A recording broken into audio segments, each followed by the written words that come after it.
कि हमें इस बात के ऊपर बिलीव रखना पड़ेगा कि बी लव नेटवर्क जो था, जो है, ये नंबर 1 था, है और रहेगा। ऐसा मैं क्यों कह रहा हूं?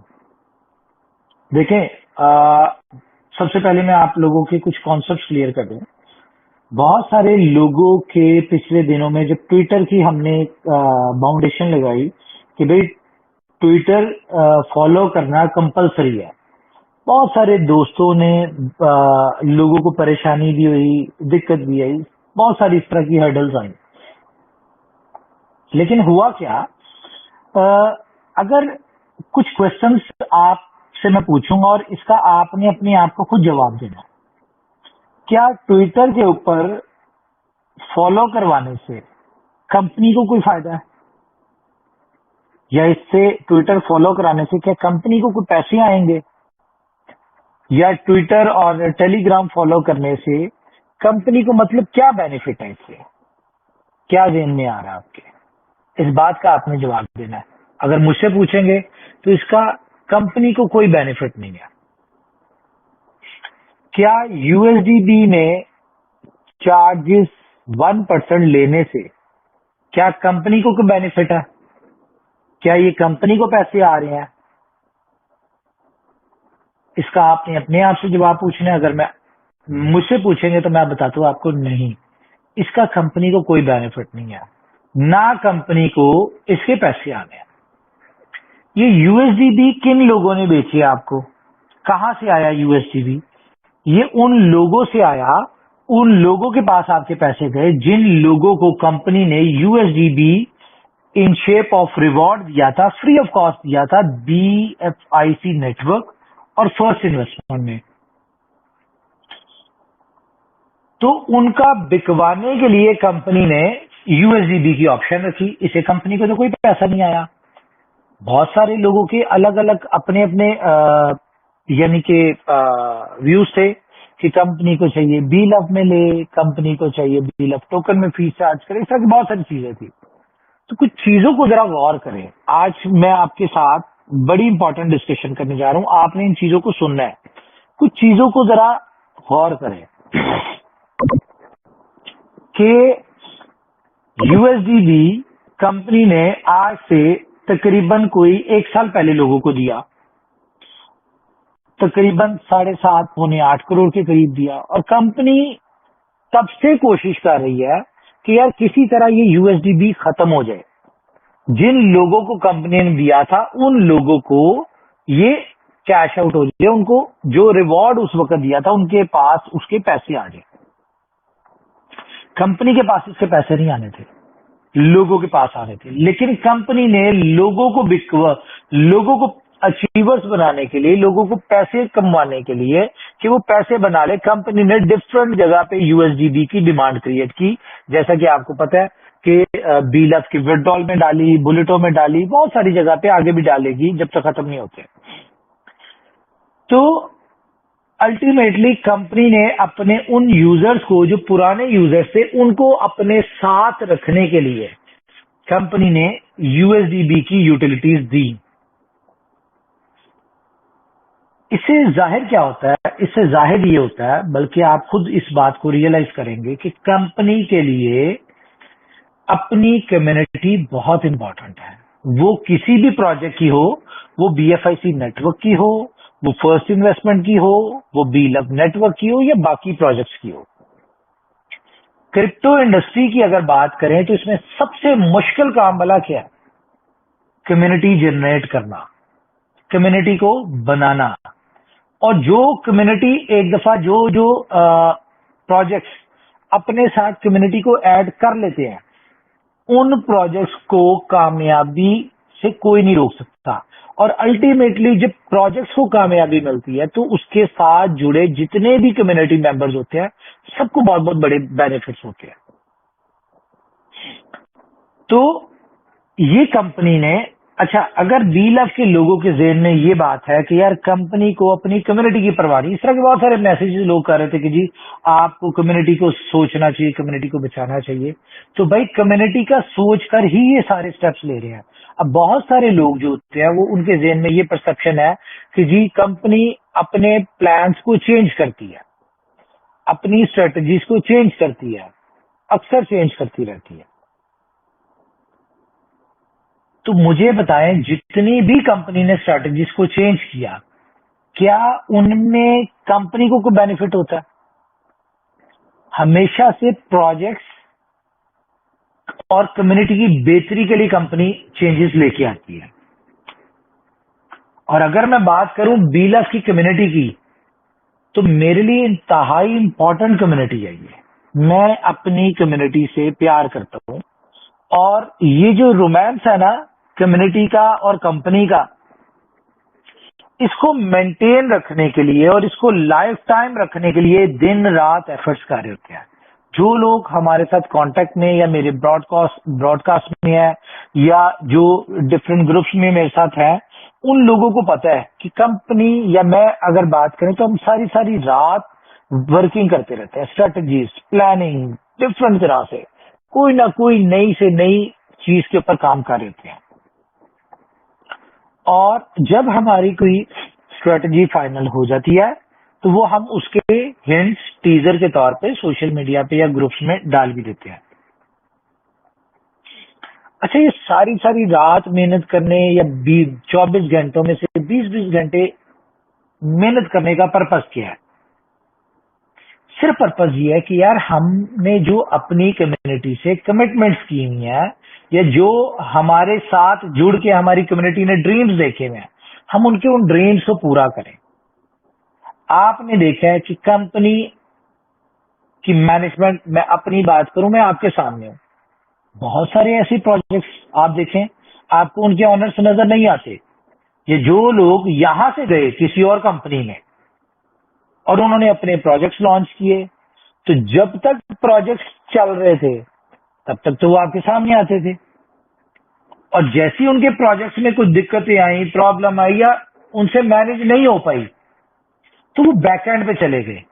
आज वो नजर भी नहीं आते, आपकी कॉल भी नहीं अटेंड करते बहुत सारे लोग, ठीक है, आपके साथ मीटिंग्स भी नहीं करते, आपके साथ फ्रंट पे नहीं आते। रीजन क्या है कि कंपनी बनाना बहुत आसान होता है।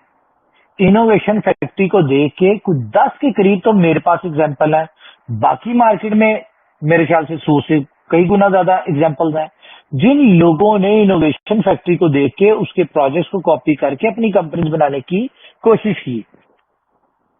आपके सामने है, मैं उन कंपनीज से नाम नहीं लूंगा, आपके सामने आज वो कंपनीज कहाँ है, उनके लीडर्स कहाँ हैं, जो यहां से गए वो कहाँ पे है? हर बंदा लायबिलिटी में है, हर बंदा लायबिलिटी में है, अपने लीडर से, अपनी कम्युनिटी से, अपनी टीम से कांटेक्ट चेंज करके बैठा हुआ है, कांटेक्ट नंबर चेंज करके बैठे हुए हैं। रीजन क्या है? डिसीजंस गलत थे। इनोवेशन फैक्ट्री अगर अपने प्लान्स को, स्ट्रेटजीज को चेंज करती है तो मतलब कि कहीं ना कहीं उसको लॉन्ग टर्म में उन डिसीजंस को, जो उनकी करंट चीजें चल रही थी उसमें लॉन्ग टर्म में लग रहा होता है कि यार यहां से हमारी कम्युनिटी को लॉस हो सकता है, या हमारी कम्युनिटी यहाँ पे आके फंस सकती है, या उसके ऊपर लायबिलिटी आ सकती है, यहाँ पे एंड यूजर लूजर आ सकता है, तो कंपनी वहां पे उससे पहले अपनी चीजों को चेंज कर लेती है। देखिए, आप लोग जो सोचते होंगे, आप लोग सोचते होंगे आज क्या होगा, कंपनी की प्लानिंग शुरू होती है 500वें दिन से कि आफ्टर 500 डेज क्या होगा। ये आपकी और हमारी सोच में फर्क है। अब बहुत सारे लोग समझते हैं, देखिए अगर आपको समझ नहीं आती कंपनी की कि कंपनी की जो पॉलिसीज है, कंपनी की जो चेंजेस है, जो कंपनी की स्ट्रेटजीज है, अगर आपको अंडरस्टैंड नहीं होती, तो बहुत सारे लोग अपनी कम इल्मी की वजह से डिफरेंट ग्रुप्स में नेगेटिविटी डाल रहे होते हैं, डिफरेंट मैसेजेस सोशल मीडिया पे इधर उधर बहुत सारी चीजें डाल देते हैं। इसका अल्टीमेटली लॉस वाला किसको होना है? इसका लॉस पूरी कम्युनिटी को होना है। गुड न्यूज तो है मेरे पास आपके लिए, वो मैं शेयर करता हूँ, लेकिन उससे पहले मैं आपको कुछ चीजें समझाना चाह रहा हूँ आज। देखें, डॉज की अगर हम बात करें ना, तो डॉज 6 दिसंबर 2013 में लॉन्च हुआ आईसीओ के तहत। इन्होंने छोटा सा आईसीओ किया, बिल्कुल जैसे हमने किया था बीलफ का। उसके बाद इन्होंने स्टेकिंग का प्लान दिया, जिस तरह हमने दिया था। इनका स्टेकिंग का प्लान चेंज था, ठीक है। इन्होंने भी अपना स्टेकिंग का प्लान दिया। उसके बाद मार्केट में आ गए, चलते रहे चलते रहे चलते रहे चलते रहे। आज 10 साल में डॉज को क्या मिला? डॉज की कम्युनिटी को 194,000% प्रॉफिट। यानी कि एक बंदे ने अगर ₹1 $1 इन्वेस्ट किया था, तो 10 साल में उसको $1,94,000 का प्रॉफिट हुआ। कितना? $1,94,000 $1 के साथ। ये डॉज की एग्जांपल है। आज भी आपको पता है प्राइस इसकी क्या शुरू हुई थी? 0.005128। डॉज इस प्राइस के ऊपर आया था और इसका जो हाई था वो 0.090 था, ठीक है। तो इस तरह की चीजें इसकी जो है, इसको मिला। डॉज के पास 4 मिलियन की कम्युनिटी है। डॉज इतना ऊपर कैसे आया, या इतनी हाइट, इतना बड़ा प्रॉफिट कैसे बना? क्योंकि उसकी कुछ ट्वीट्स एलन मस्क ने कर दी थी। एलन मस्क जो है, आपको पता है, किसी भी प्रोजेक्ट को ऊपर नीचे करने के माहिर है, पैसा भी बनाता है। तो ये होगी डॉज की एग्जांपल। उसके बाद सब लोग जानते हैं शिबा इनू जो है, ये अगस्त 2020 में लॉन्च हुआ और ये कोई 8-0 के बाद लॉन्च हुआ था, ठीक है। इन्होंने आईसीओ नहीं किया था, ठीक है। ये प्रूफ ऑफ वर्क की टेक्नोलॉजी के ऊपर आया, जो कि एथेरियम की ब्लॉकचेन के ऊपर था, ठीक है। और इन्होंने भी डॉग्स की इंस्पायरेशन और आर्टिस्टिक इस तरह की एनएफटीज इन चीजों में डाल डुल के जो डॉग लवर्स होते हैं उनके लिए कम्युनिटी बनी। और ये चलते चलते मार्केट में इसकी 3.8 मिलियन की सोशल मीडिया के ऊपर कम्युनिटी है। लेकिन इसने प्रॉफिट कितना कमाया? 700,000%।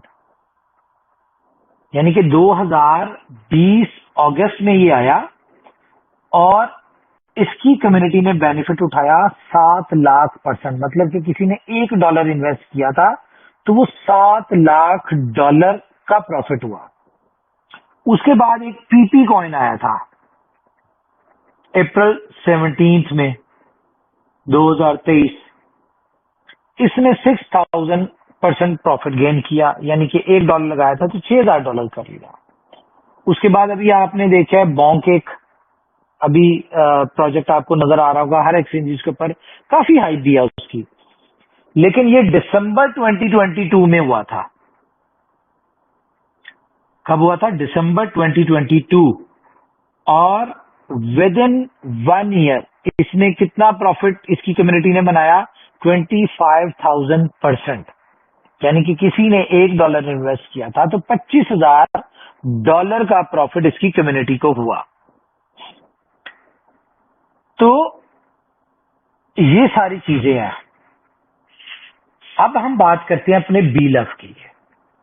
हमारा बीलफ $2 के ऊपर लोगों को लगता है कि यार बहुत इम्पॉसिबल है, इसके लिए $40 बिलियन का ट्रेड वॉल्यूम चाहिए, इसके लिए पता नहीं क्या क्या अपने हिसाब से लोग सोचते रहते हैं।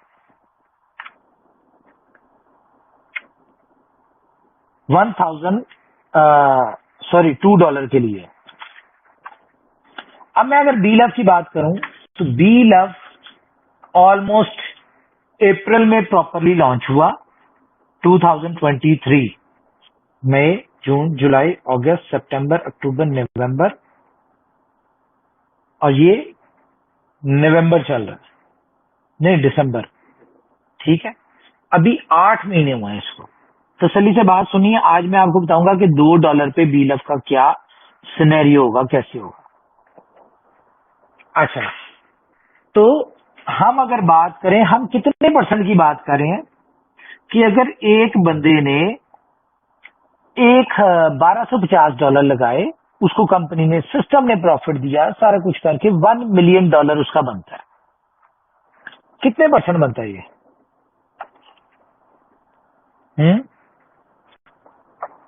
कोई इतनी बड़ी बात नहीं है भाई। जहां पे 7-7 लाख %, $1 लगा के $7 लाख कमाए गए, जहां पे $1 लगा के 1,94,000 कमाया गया, यानी कि 1,94,000%। तो यहाँ पे 1250 लगा के 1 मिलियन लेना है, ये तो 1000x बनता है। थके से थका हुआ कॉइन, पीपी कॉइन को आप देख लें, ठीक है। पीपी कॉइन जो है उसने 6000% प्रॉफिट लिया है। बॉन्ग को देख लें, 25,000% लिया है। शिप की तो मैं बात ही नहीं कर रहा ना, मैं आपके साथ, मैं रियलिस्टिक बात कर रहा हूं। मैं बिटकॉइन की बात नहीं कर रहा कि जी 2008 में इतने का था तो आज इतने का, ये सब पुरानी बातें, इनको खत्म करें, आगे बढ़े। मैं मीम्स ही आपको एग्जांपल्स दे रहा हूं। हमें 1000% चाहिए। अब हम एक और सिनेरियो इमेजिन करते हैं। फॉर एग्जांपल, कम्युनिटी को अगर हम कंपैरिजन करें, 4 मिलियन कम्युनिटी बनी डॉज की 10 साल में, 3.8 मिलियन 4 साल में। बॉन्ग की अगर देखिए तो हम 178, अगर हम पीपी की बात करें तो 530। हमारे पास कम्युनिटी कहां पे, ये सारी सोशल मीडिया की कम्युनिटी बता रहा हूं। हमारी कम्युनिटी कितनी है जी? अभी 3 लाख भी पूरी नहीं हुई, 3 लाख भी पूरी नहीं हुई। तो अगर ये 4 मिलियन कम्युनिटी, 3.8 मिलियन, 1,78,000 कम्युनिटी, 5,30,000 की कम्युनिटी के साथ 25,000%, 6,000% निकाल सकते हैं, तो हम 2-2.5 लाख की कम्युनिटी से क्या 1,000% नहीं निकाल सकते? रियलिस्टिक वे में बात कर रहा हूं। मैं कहता हूं उस पर भी ना निकले। फॉर एग्जाम्पल, यार आपका $100 का, यानी कि अगर आपके पास, हम बात करें ना $2 की, $1 पे बिक जाए तो फिर भी $5 लाख बनते हैं। मैं आईसीओ वालों की बात कर रहा हूं, मैं ओपन कॉइन्स वालों की बात नहीं कर रहा। अगर $1 पे बिकता है तो $1,00,000 बनता है। आज कितने का मिल रहा है? अगर बात किया जाए तो आज मिल रहा है मेरे ख्याल से $350-400 का 1 लाख मिलता है। नहीं, 350-400 भी नहीं, $200-250 का मिलता है शायद। $140 का 1 लाख मिलता है। अब मैं आपको एक और बात बताता हूँ, बड़ी इंपॉर्टेंट। मैं तसल्ली से मीटिंग करने आया हूँ, आज आपके BLF के सारे कॉन्सेप्ट्स क्लियर करूंगा। जो लोग किसी मिसअंडरस्टैंडिंग में बैठे हुए, मैं आज चाहता हूँ आपकी मिसअंडरस्टैंडिंग क्लियर हो। देखें, आप भी 20,000% प्रॉफिट ले सकते हैं, कोई आसमान से नहीं उतरा हुआ। ये क्या नाम है उसका, ये जो है बॉन्क, पीपी जो है 6,000%, शिप 7 लाख%, ये आसमान से नहीं उतरे हुए। ये भी कम्युनिटी बेस्ड है, हम भी कम्युनिटी बेस्ड है, ले सकते हैं हम $2 सोच रहे हैं। देखें, हम लोग चलते हैं ऊपर वाले के ऊपर, नियत साफ और ऊपर वाले के साथ चल रहे हैं। तो जरूरी नहीं है कि हम $2 पे ही रहेंगे, ये तो 1000% की बात है। फॉर एग्जाम्पल, अगर हम भी 5,000% कर लें तो ये $10,000 बन जाएगा। अगर हमने 25,000% हमारे भी टोकन ने ले लिया, और ये कैसे लेगा ये भी मैं बताता हूँ, ये आपके हाथ में है। अगर हम भी 25,000% ग्रोथ ले लें तो आपको पता कितना बनता है?